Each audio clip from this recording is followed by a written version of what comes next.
Bon, c'est un peu trouvé ça. J'ai été maire de la ville de Matoury pendant 3 ans et demi. Et puis j'ai dû arrêter le mandat de maire parce que je ne pouvais pas cumuler les deux fonctions de maire et de député en même temps. Je vous parlais des locaux pour vous dire que je ne savais même pas comment c'était à l'intérieur et pour vous dire la chance presque extraordinaire que vous avez de pouvoir être dans ces locaux. La chance que vous avez de pouvoir bénéficier de cette deuxième chance. Vous savez que pendant très longtemps, en tant qu'enseignant, en tant que chef d'établissement, je parlais de la première chance. Je disais aux élèves où j'avais la responsabilité qu'ils étaient à l'âge où il fallait prendre la vie à pleine main et profiter de toutes les opportunités qui s'offraient à eux, parce que le monde va vite et on avait compris que ceux qui n'avançaient pas étaient en train de reculer. Parce que c'est un mouvement relatif. Si vous ne faites pas un pas en avant, il y a d'autres qui vont le faire à côté de vous. Et quand vous allez ouvrir les yeux, ça sera pour constater que les autres se seraient éloignés dans nos vies. On en a tous connu. Personnellement, je l'ai connu. Je devais passer en 6e dans ce collège en 71. Eh bien, on m'a dit, il n'y a pas assez de place. Donc, on m'a fait redoubler mon moyen 2. Je suis allé à l'examen de la première année, mais j'ai échoué. Il y a comme ça des échecs dans la vie, mais qui ne m'ont pas empêché, après avoir considéré les raisons pour lesquelles j'avais échoué, mais ça ne m'a pas empêché de pouvoir rebondir et puis de repartir. Donc je crois que...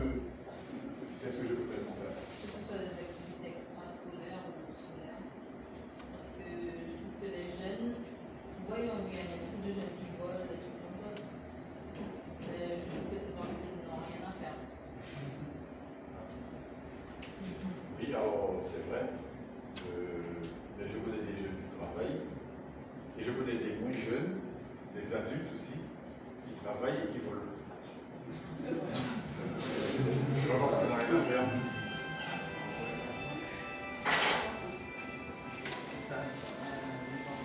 Et donc, vous voyez le temps que je vais pour réfléchir à la réponse. C'est parce que c'est une question qui est tellement complexe, qui est tellement profonde, que je suis obligé de prendre du recul parce qu'on ne peut pas répondre à une question aussi complexe de manière simple. Je pense que c'est notre société guyanaise elle-même qui est gangrénée par certains maux, certaines maladies. C'est notre société qui est malade. Et si on veut agir sur le comportement des jeunes sans agir sur le comportement des adultes, on risque de faire fausse route très rapidement.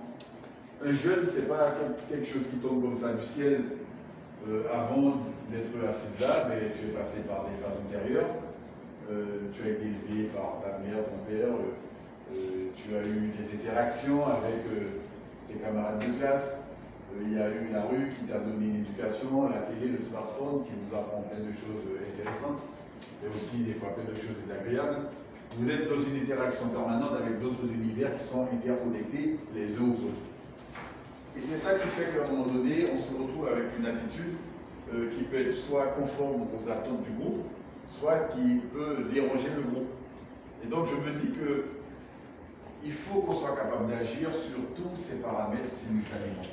On ne peut pas agir sur un paramètre et ne pas agir sur les autres. On ne peut pas vouloir former les jeunes. Moi, j'ai formé des jeunes, mais à un moment donné, j'étais malade de voir que ces jeunes que j'avais formés se retrouvaient avec diplôme sur le marché du travail, mais dans l'incapacité de se faire embaucher par rapport au secteur de formation. Après, j'en ai eu beaucoup qui ont pu trouver du travail et se sont insérés professionnellement, mais dans des domaines qui n'avaient pas grand-chose à voir avec leur secteur de formation.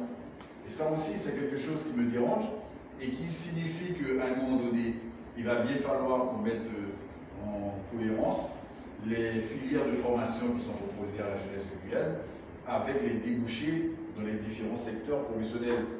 Mais entre le dire et le faire, il y a une grande différence, c'est difficile à mettre en place.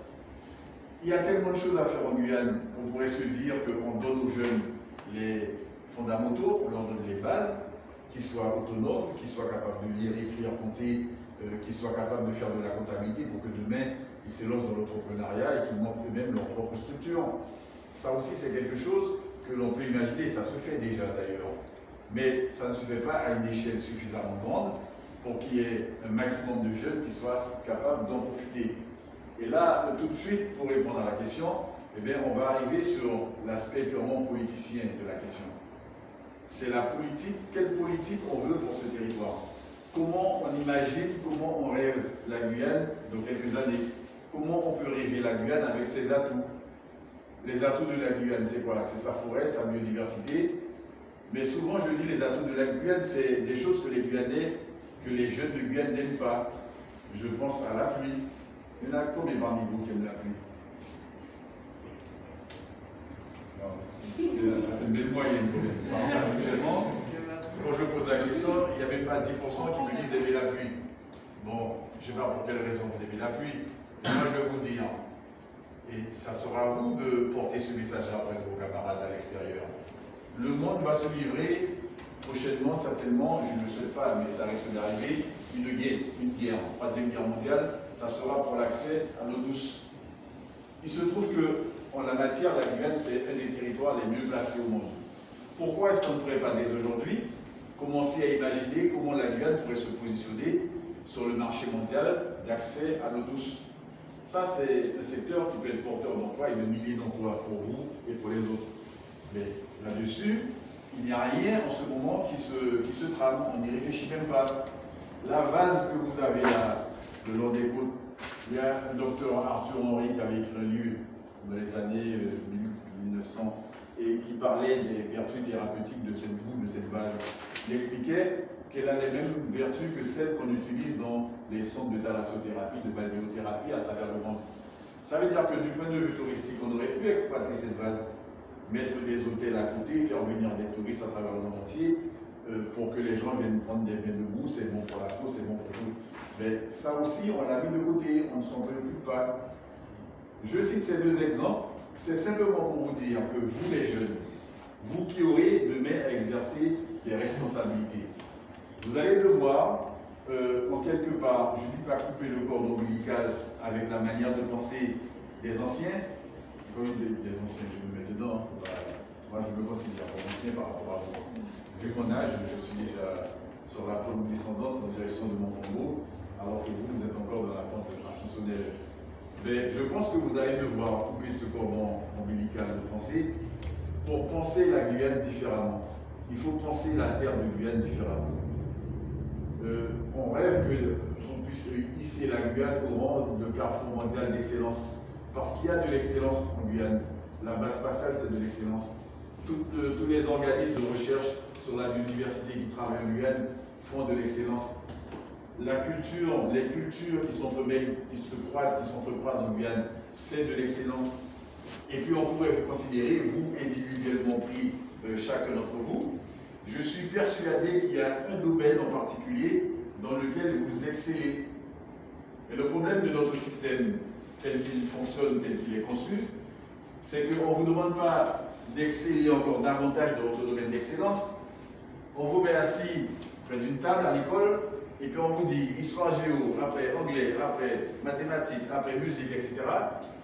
Et puis on va vous demander d'exceller dans toutes ces matières. Et chaque fois que vous arriverez dans une matière où vous n'aurez pas de bons résultats, le prof va vous regarder, il sera fâché, il va vous mettre des mauvaises notes en vous disant ouais, vous êtes nul, etc. Mais est-ce que les professeurs, à un moment donné, ont pris le temps d'aller chercher ce qui a donc créé au plus profond de vous et qui est votre excellence par définition? Et c'est ça que vous devriez faire, c'est ce travail-là qu'il faut faire. C'est voir en chacun d'entre vous qu'est-ce qu'il y a de bon, qu'est-ce qu'il y a de bien, qu'est-ce qu'il y a d'excellent. Et une fois que vous aurez réussi à trouver cette petite graine, eh bien, il faudra simplement l'arroser, lui mettre un peu d'engrais, lui permettre de germer pour que demain, ça soit ça votre axe de développement et que ça soit ça votre axe de réussite.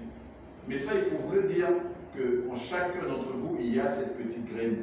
C'est à vous de la trouver. Moi, en tant qu'enseignant, je voyais 3 fois, 4 fois 30 élèves dans la journée. Je ne pouvais pas savoir c'était quoi la graine d'excellence qu'il y avait dans chacun de mes élèves. Et c'était pire quand j'étais chez l'établissement. Mais vous qui savez intrinsèquement qui vous êtes, vous savez d'où vous venez, vous savez quel est votre parcours, vous savez bien qu'il y a des sujets que vous aimez, comme tout le monde. Moi, j'étais prof de maths, mais je sais qu'il y a plein de gens qui n'aimaient pas les mathématiques. Et puis il y a d'autres qui aimaient les mathématiques. Eh bien, je dis chiche. Et puis il y a d'autres qui aimaient l'histoire géo, d'autres qui n'aimaient pas. Moi, j'aimais pas l'histoire quand j'étais à l'école.